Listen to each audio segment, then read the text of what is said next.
एक बुजुर्ग पिता के दर्द भरी कहानी। दोस्तों, जैसा कि आप जानते हैं, इस घोर कलयुग में पिता अपने पुत्र पे बोझ बन के रह गया है। आज जो कहानी मैं आप लोगों को सुनाने जा रहा हूँ, उसे सुनकर आपके रूह कांप जाएंगे। यह कहानी सुनकर इस घोर कलयुग में पिता और पुत्र के बीच प्रेम की भावना जागृत करेगी। कहानी सुनाने का मेरा यही उद्देश्य है और मैं यह उम्मीद करता हूँ कि कोई भी पुत्र अपने पिता के साथ ऐसा व्यवहार नहीं करेगा।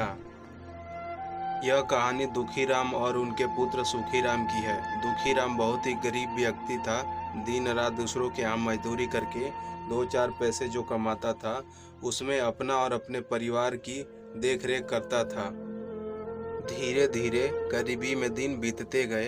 एक दिन उनका पुत्र शादी करने योग्य हो ही गया, तो उनके मन में विचार आया कि क्यों न अपने बेटे सुखीराम की शादी कर दी जाए।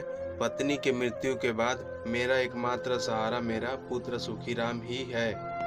यह सोचकर पिता ने पुत्र की शादी के लिए अपने पड़ोसियों से कर्ज लेकर जैसे तैसे शादी कर दी। दोस्तों, घर में नई बहू आई, टाइम से दो वक्त का खाना पकाकर देने लगी। पिता बहुत ही खुश थे कि मेरे पत्नी के मरने के बाद मुझे दो वक्त का खाना पकाकर देने वाली मेरी बहू जो आ गई है। दोस्तों, इसी तरह इनका परिवार अच्छे से चलता रहा, लेकिन एक दिन ऐसा समय आया कि पिता बहू को बोझ लगने लगी और दुखीराम भी काफ़ी बुजुर्ग हो चुके थे। काम करने की उनकी अवस्था नहीं थी, इस वजह से वह घर पर ही रहते थे। उनका पुत्र सुखीराम जब बाहर से मजदूरी करके घर पर आता था, तो उनकी पत्नी उनके कानों में दिन रात एक ही बात बोलती थी कि तुम्हारे पिता काम धाम नहीं करते, दिन भर बैठकर तुम्हारी कमाई खाते हैं। यह सुनकर पुत्र को अंदर ही अंदर बहुत दुख होता था, लेकिन वह भी क्या करे। पत्नी के मोह ने उसे एक समय अंधा ही बना दिया। दोस्तों, एक दिन ऐसा आया कि पत्नी ने पति से कहा कि तुम अपने बाप को यहाँ से हटा दो, अब मुझसे उनका खर्चा नहीं चल पाएगा। आप एक काम करो कि इन्हें कहीं वृद्धाश्रम छोड़कर चले आओ, नहीं तो मेरा मरा मुंह देखोगे। पुत्र ने अपनी पत्नी की बात मानकर वह गलती कर बैठा जो कि उसे जीवन में कभी करना नहीं चाहिए था। पत्नी के कहने पर पुत्र सुखीराम ने अपने पिता को भगवान के दर्शन के बहाने घर से बाहर ले गया और नज़दीकी में एक वृद्धाश्रम था। वृद्धाश्रम के बाहर एक बुजुर्ग बैठा था। पुत्र ने अपने पिता को बगल में बिठाकर अंदर जाने का प्रयास किया, तो बगल में बैठे बुजुर्ग ने सुखीराम को अपने पास बुलाया और बोला कि बेटा, तुम कौन हो जो आज मेरे मित्र दुखीराम को यहाँ लेकर आए हो। यह सोचकर सुखीराम बहुत ही दुविधा में पड़ गया और सोचने लगा कि मैं बताऊंगा कि मेरे पिता हैं तो यह मेरे बारे में क्या सोचेंगे। यह सुनकर सुखीराम ने पूछा, ऐसा क्यों? तो बुजुर्ग ने बताया कि एक समय ऐसा था कि वह तुम्हें यहाँ से गोद लिए थे। सुखीराम की पत्नी को कोई संतान नहीं था। इस गम में उन्होंने अपनी पत्नी की मृत्यु के समय अपनी पत्नी के कहने पर इन्होंने तुम्हें गोद लिया था। तुम्हारी माँ की इच्छा थी कि मरने से पहले अपनी गोद में पुत्र को खिलाए। बिना सोचे विचारे दुखीराम ने तुरंत ही अपनी पत्नी की इच्छा पूर्ति के लिए इसी आश्रम में आए और तुम्हें गोद लिए।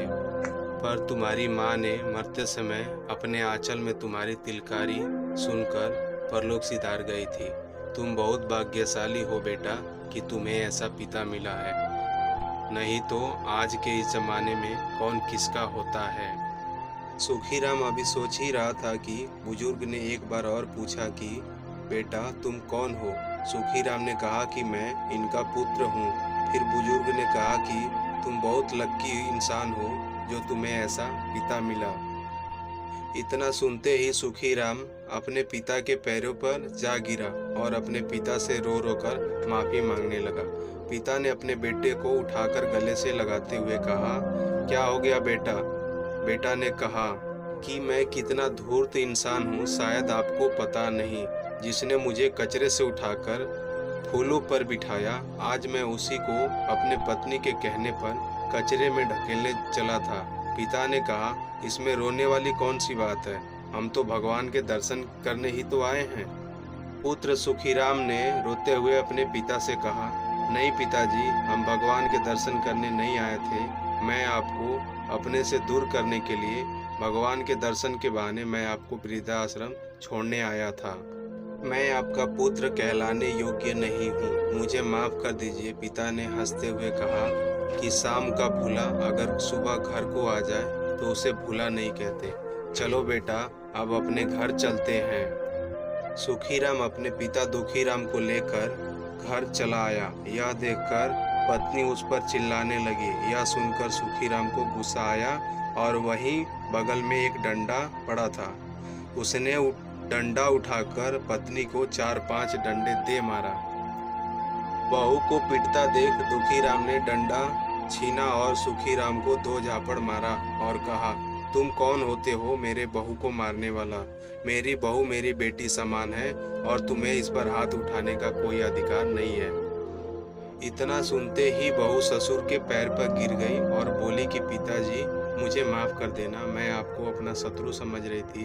मैंने ही कहा था आपको यहाँ से घर से बाहर भेजने के लिए और वृद्धाश्रम में रखने के लिए।